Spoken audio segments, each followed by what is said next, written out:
Yes, moja kati ya tetesi kubwa sana ambayo ilikuwa ikizunguka sana mitandaoni hususan katika peji za wachambuzi wa soka nchini Tanzania ni ile ambayo ilikuwa ikihusisha klabu ya soka ya Dar es Salaam Young Africans kuhusianishwa na ujio wa kocha mpya, kocha ambaye alikuwa akihudumia timu ya taifa ya Madagascar ambaye anafahamika kama Rakondrabe. Sasa baada ya tetesi hizo kuzagaa mitandaoni, watu wengi wakaamini kwamba muda wowote Young Africans watamtambulisha kocha huyo rasmi, na wengine walifika mbali zaidi kuanza kuchambua sifa zake,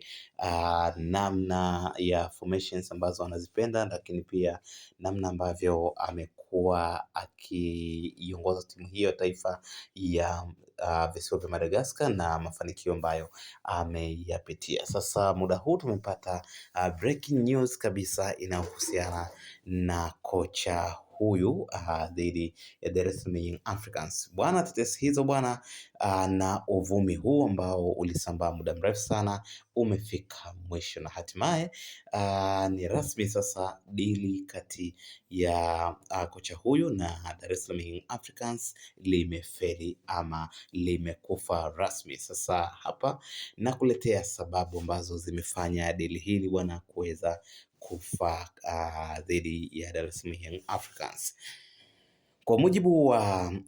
mdau ambaye ndiye ametupenyezea habari hizi, anasema ya kwamba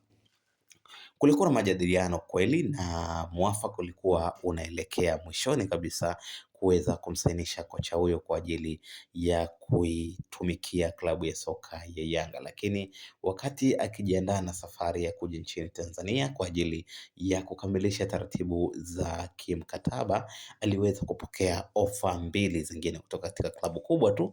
barani Afrika, ambazo ofa hizo ziliweza kumrudisha tena chini na kuweza kutafakari kwa kina, lakini mwisho wa siku ikaonekana moja ya ofa ambayo ameipokea ilikuwa na ofa nono sana. Kwa hiyo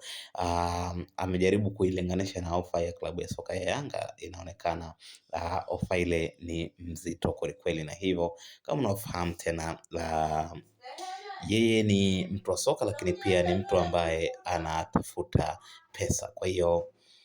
amevutiwa na ofa nono ya klabu hiyo kubwa barani Afrika, na mwisho wa siku ameamua kuicancel ofa ya Yanga na sasa ataenda kuihudumikia klabu ambayo ameingia nayo mkataba. Kwa hiyo kile ambacho kilikuwa kikizagaa katika mitandao ya kijamii, lakini pia kwa peji mbalimbali za wachambuzi pamoja na vyombo vya habari, sasa ni rasmi, dili hilo bwana limekwama, na hivi Young Africans huenda wakaja kumtambulisha kocha mwingine kabisa tofauti na huyu ambaye alikuwa akiandikwa mara kwa mara.